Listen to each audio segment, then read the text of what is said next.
예루살렘이 3년차, 1년차, 2년차, 3년차, 3년차 예루살렘을 보게 되었어요. 정확한 달수로는 1년 6개월 정도, 그러니까 약 18개월 정도. 그래서 성벽이 뚫린 뒤에는 바벨론 군인들 칼에 그 예루살렘 안에 있는 사람들이 상당히 죽었어요. 또 그 안에 약 18개월 동안 굶어 죽은 사람도 상당히 많았어요. 또 하도 이제 오랫동안 굶으니까 사람들이 완전히 눈이 뒤집히고 미쳐버린 것이죠. 짐승처럼 변한 것이죠. 그리고 자기 어린 자식을 삶아 먹는 일도 생겼습니다.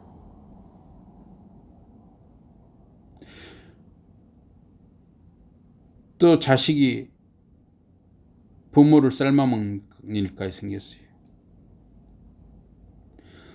또 이 예루살렘 성벽이 무너지고 바벨론으로 똑똑한 사람들이 많이 잡혀갔습니다.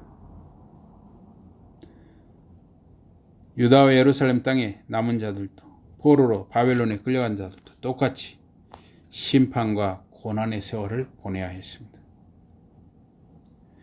7절 한번 다 읽어보겠습니다. 7절입니다. 7절. 다 같이 7절입니다. 다 같이 시작. 그 피가 그 가운데 있으며 피를 땅에 쏟아 티끌에 덮이게 하지 않고 맨 바위 위에 두었도다. 이 피를 쏟으면은요, 흙으로 덮어줘야 됩니다. 근데 바위 위에 쏟았다는 것은 바위는 피를 흡수할 수가 없잖아요. 덮지 않고 결에 두었잖아요. 이건 아주 악한 짓이었습니다. 타인의 피를 흘리는 일, 즉 생명을 빼앗는 일을 두려움 없이 회개나 반성이나 부끄러움 없이 행했다는 뜻입니다. 요야김이 선지자를 죽이면서 부끄러워했습니까? 회개했습니까? 반성했습니까? 아주 악한 왕이었죠. 창세기 4장 10절에 보면 가라사대 내가 무엇을 하였느냐 내 아우의 핏소리가 땅에서부터 내게 호소하느니라. 하나님께서는 가인에게 아우 아벨의 핏소리가 땅에서 주님께 호소한다고 말씀하셨습니다. 레위기 17장 13절에서 14절에 보면 무릇 이스라엘 자손이나 그들 중에 우거하는 타국이니 먹을 만한 짐승이나 새를 사냥하여 잡거든 그 피를 흘리고 흙으로 덮을지니라. 모든 생물은 그 피가 생명과 일체라. 그러므로 내가 이스라엘 자손에게 이르기를 너희는 어느 육체의 피든지 먹지 말라 하였나니 모든 육체의 생명은 그 피인즉 무릇 피를 먹는 자는 끊쳐지리라. 피는 생명과 동일하게 여겼습니다. 그래서 짐승의 피라 할지라도 피를 흘리면 흙으로 덮으라 그랬어요. 또 피를 먹지 말라 그랬습니다.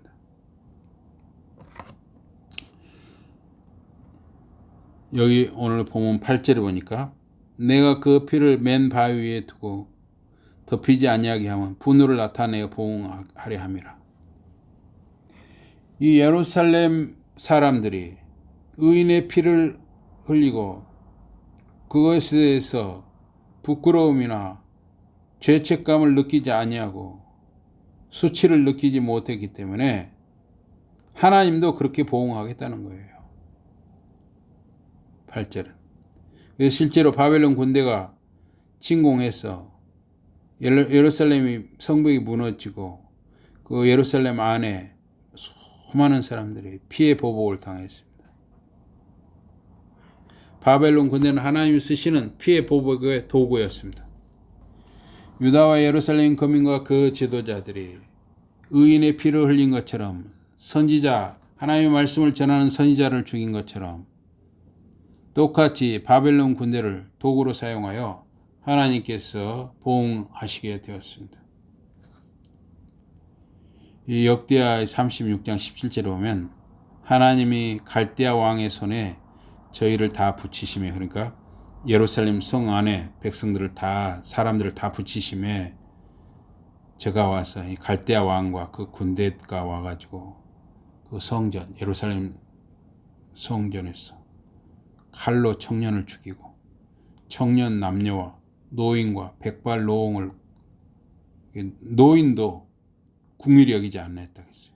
바벨론 군대는 예루살렘에 사는 사람들을 다 남자 여자 뭐 나이 든 사람이나 젊은 사람이나 어린 사람이나 구분 없이 칼로 죽였다 그랬어요. 예. 그러니까 예루살렘과 유다가 거기 있는 사람들이 우상을 섬기고 음란을 행하고 의인의 피를 흘리고 한 그대로 하나님께서는 바벨론과 이 갈대아 왕 느부갓네살을 도구로 쓰셔서 심판하신 것이죠. 요 9절을 우리 같이 한번 읽겠습니다. 9절 다 같이 시작. 9절입니다. 9절. 예, 9절. 다 같이 시작. 그러므로 주 여호와께서 이같이 말씀하셨느니라. 화 있을진저 피를 흘린 성읍이여 내가 또 나무 무더기를 크게 하리라. 예. 10절 제가 있습니다. 나무를 많이 쌓고 불을 피워 그 고기를 삶아 녹이고 국물을 졸이고 그 뼈를 태우고 그랬어요. 녹슨 가마솥 안에 고기와 뼈가 물에 삶아집니다. 계속 맹렬하게 나무를 넣고 불을 피우니 물이 증발하고 고기와 뼈가 타버립니다. 그러니까 우리가 솥에 뭐 요리를 한다 할 때 어느 정도 되면 끓게 되면 불을 줄이거나 꺼야 맞잖아요. 그런데 뭐 끓거나 말거나 계속 불을 더 막 나무를 장작을 막 집어넣는 거예요. 계속 불을 떼는 거예요. 그러니까 물이 다 증발하고 그 안에 있는 고기와 뼈까지 다 녹고 타버린 것이죠. 이거는 하나의 상징이었죠. 그와 같이 예루살렘 성안 거민들 유다 백성이 1년 8개월 포위당하여 상당수가 굶어 죽게 하셨고 서로 미쳐서 굶주린 짐승처럼 변하여 부모가 자식이 부모를 잡아먹는 일이 삶아먹는 일이 생겼다는 거예요. 열왕기하 25장 1절에 3절에 보니까 시드기야 9년 10월 10일에 바벨론 왕 느부갓네살이 그 모든 군대를 거느리고 예루살렘을 치러 올라와서 진을 치고 사면으로 도성을 쌓음에 성이 시드기야 왕 11년까지 에워싸였더니 그 4월 9일에 성중에 기근이 심하여 그 땅 백성의 양식이 지나였고 햇수로 약 3년 약 1년 6개월 동안 유다 마지막 왕 시드기야가 이렇게 지금 사람들이 다 굶어 죽어가는데 이 시드기야 왕을 저는 도저히 이해할 수가 없어요. 이 유다의 마지막 왕 시드기야 왕을 이해할 수가 없어요.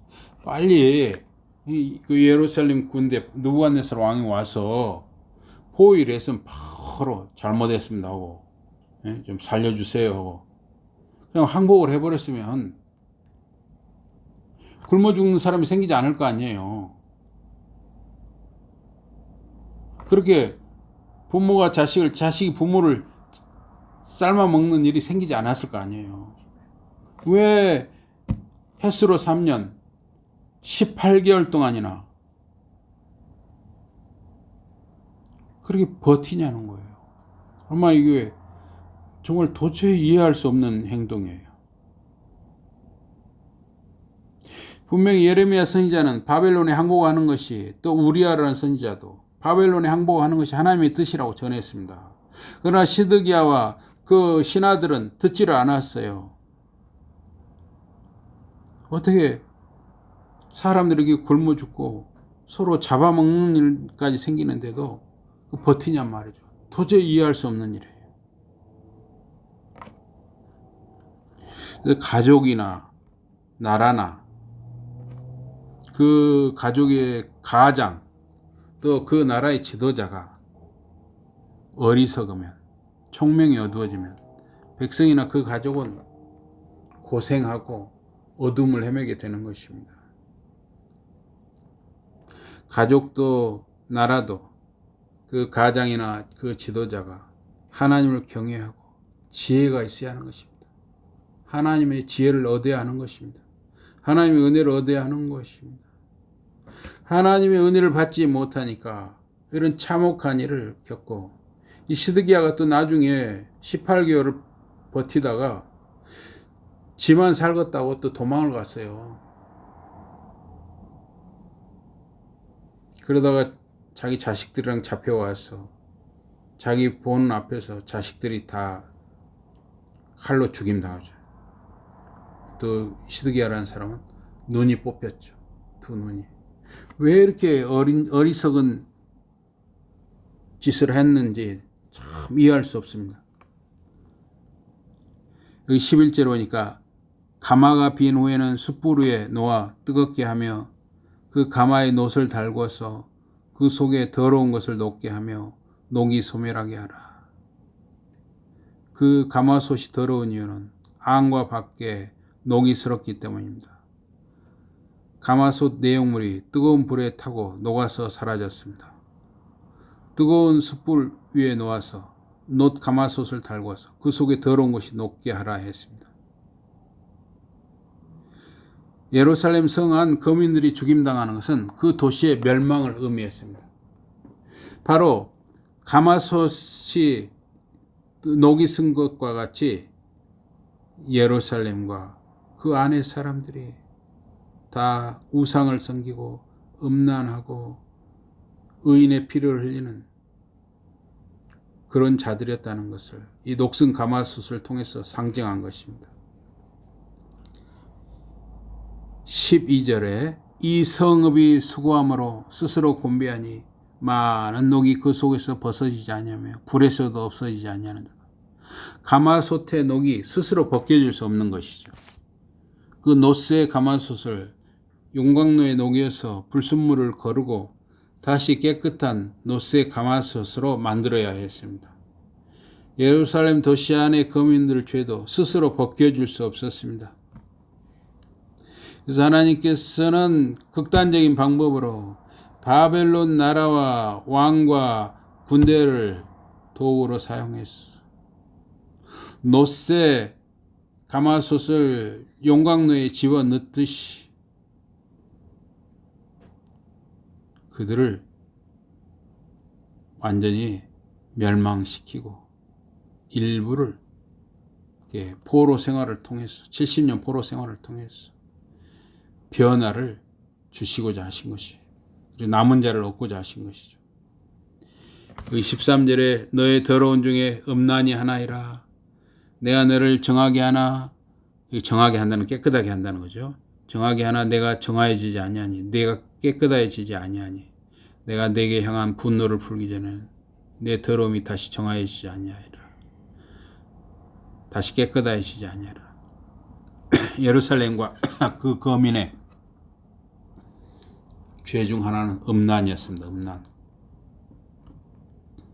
하나님은 예루살렘과 유다의 음란과 우상 숭배에 분노하셨습니다. 레위기 18장 17절에 보니까 너는 여인과 그 여인의 딸의 하체를 아울러 범치 말며 또 그 여인의 손녀나 외손녀를 아울러 취하여 그 하체를 범치 말라. 그들은 그의 골육 지친이 이는 악행이니라. 이런 근친상간 하나님이 굉장히 미워하시죠. 레위기 20장 14절에 보니까 누구든지 아내와 그 장모를 아울러 취하면 악행인지, 그러니까 아내와 장모를 함께 남자가 잠자리를 한다? 있을 수 없는 일이죠. 만약 그런 일이 생기면 그 남자와 아내와 그 장모를 다 잡아다가 불에 태우라 그랬어요. 불사를 지니 이는 너희 중에 악행이 없게 하려 함이라. 그래서 근친상간 등의 음행은 죽이라고 했어요. 그것도 불에 태워 죽이라고 했습니다. 유다와 예루살렘 지도자들과 거민들은 선지자들의 경고의 말씀에 귀를 기울이지 않았습니다. 역대하 36장 15절에 17절에 보니까 그 열조의 하나님 여호와께서 그 백성과 그 거하시는 곳을 아끼사 부지런히 그 사자들을 그 백성에게 보내어 이르셨으나 이 사자들은 하나님의 심부름꾼들 즉 선지자들을 말합니다. 그러나 듣지 않았어요.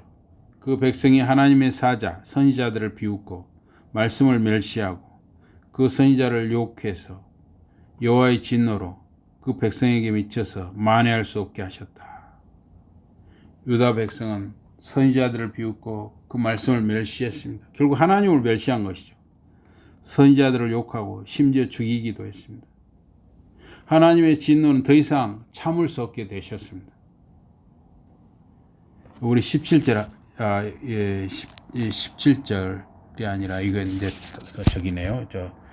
제가 읽겠습니다.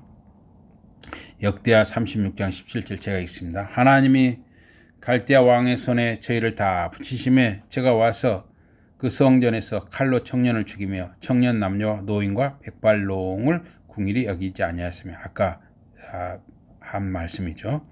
하나님은 갈대아 왕 바벨론 왕의 손을 사용해서 예루살렘과 유다를 심판하셨습니다. 남녀노소 가리지 않고 무자비하게 칼과 폭력으로 죽였습니다.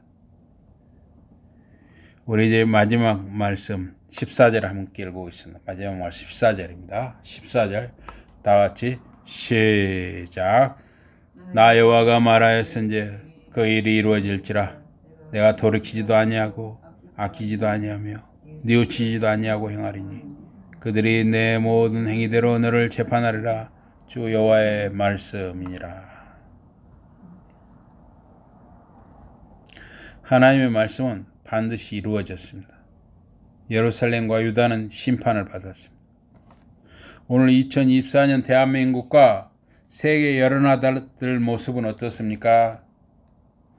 소돔과 고모라처럼 악하고 음란하고 우상을 섬기는 자들이 많습니다. 이제는 이 동성애도 합법화 시키자 이렇게 됐잖아요. 동성끼리도 이제 결혼도 합법화 시키자 이렇게 됐잖아요. 오히려 동성애가 죄다고 하는 사람을 이제 잡혀가는 세상이 된 거예요.